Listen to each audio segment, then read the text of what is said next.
नमस्कार, मी रेणुका. तर तुम्हा सर्वांचं माझ्या यूट्यूब चॅनलमध्ये फार फार स्वागत आहे.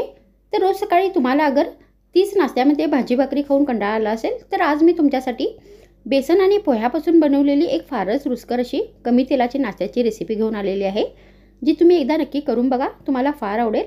मग उशीर कशाचा, चला सुरू करूयाचा व्हिडिओ.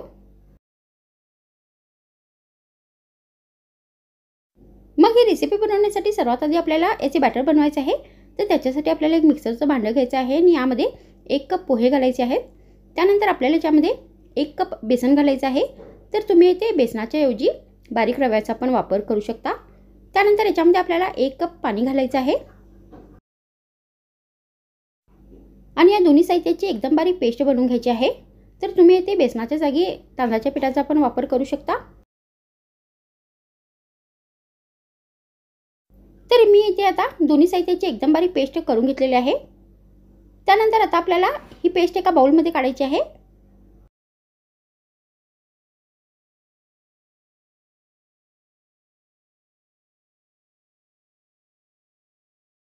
मग आपल्याला याच्यामध्ये चवीनुसार मीठ घालायचं आहे.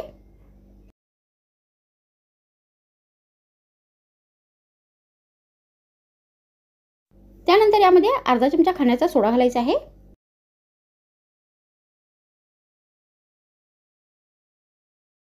मग यामध्ये एक बारीक चिरलेला कांदा घालायचा आहे.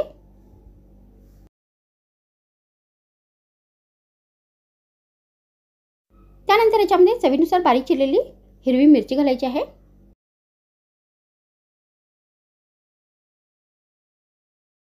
मग आपल्याला याच्यामध्ये अर्धा कप बारीक चिरलेली ढबू मिरची घालायची आहे. तर तुम्ही इथे दुसऱ्या कोणत्याही भाजीचा वापर करू शकता.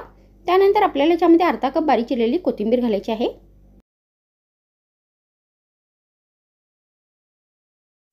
मग आपल्याला याच्यामध्ये अर्धा चमचा हळदीची पावडर घालायची आहे.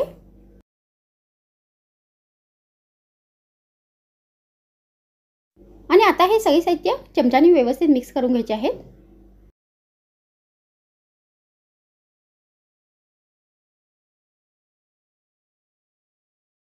तर आपल्याला याचे फार पातळ बॅटर नाही बनवायचं आहे, घटसर बनवून घ्यायचं आहे. तर आता इथे हे बॅटर बनवून तयार झालेले आहे. तर या प्रमाणामध्ये हे बॅटर बनवायचे आहे. मग आपल्याला एक प्लेट नाही तर बाउल घ्यायचा आहे आणि त्याला व्यवस्थित तेल लावून घ्यायचं आहे.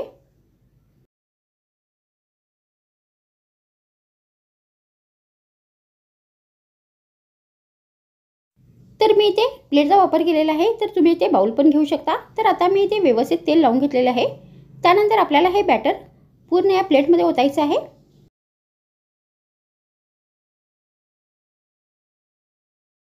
आणि व्यवस्थित या प्लेटमध्ये हे सेट करून घ्यायचं आहे.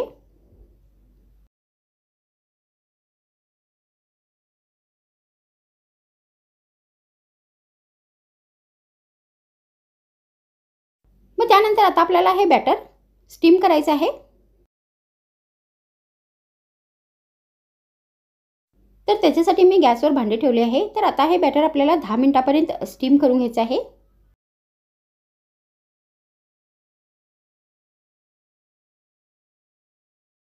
तर आता इथे 10 मिनिट झालेले आहेत आणि हे बॅटर व्यवस्थित स्टीम झाले आहे.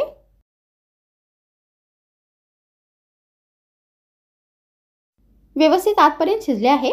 त्यानंतर हे बॅटर आपल्याला आता पूर्णपणे थंड करून घ्यायचं आहे.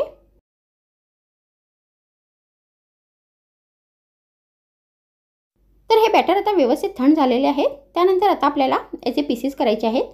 तर त्याच्यासाठी मी इथे चाकू घेतलेला आहे. तर आता आपल्याला या बॅटरचे त्रिकोणी आकारामध्ये पीसेस कट करायचे आहेत. तर मी इथे ही रेसिपी त्रिकोणी आकारामध्ये बनवणार आहे. तर तुम्ही ही चौकोनी आकारामध्ये पण बनवू शकता.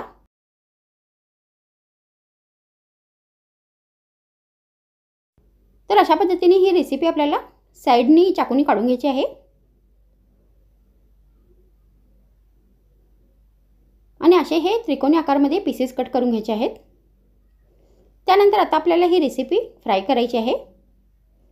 तर त्याच्यासाठी मी गॅसवर एक भांडे ठेवले आहे. मग त्यामध्ये आपल्याला 1 चमचा तेल घालायचं आहे आणि हे सगळे पीसेस आता सेलो फ्राय करायचे आहेत. तर मी ते हे पीसेस सेलो फ्राय करणार आहे. तर तुम्ही हे डीप फ्राय पण करू शकता. तर आता आपल्याला ही रेसिपी आता दोन्ही बाजूनी व्यवस्थित ब्राऊन आणि कुरकुरीत होईपर्यंत फ्राय करून घ्यायची आहे.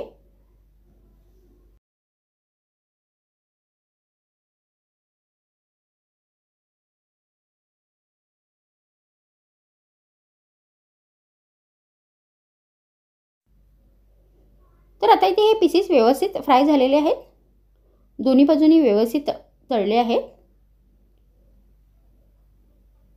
तर तुम्ही अशा पद्धतीने हा पोहा आणि बेसनाचा चविष्ट असा नाश्ता बनवून गरमागरम हिरव्या चटणीबरोबर सर्व करू शकता. मग शेवटी आपल्याला याच्यावरती गार्निशिंग करायची आहे. तर त्याच्यासाठी मी इथे लाल मिरची पावडर घेतलेला आहे. तर तुम्ही ही रेसिपी चटपटीत बनवण्याचा विचार करताय तर याच्यावरती चाट मसाला पण घालू शकता. तर अशा पद्धतीने ही रेसिपी बनवून आता आपल्याला गरमागरम सर्व करायची आहे. तर आजच्या व्हिडिओमध्ये इतकेच. पुन्हा भेटूया आणखीन एक नवीन व्हिडिओमध्ये. तर मग थँक्स फ्रेंड्स वॉचिंग माय व्हिडिओ.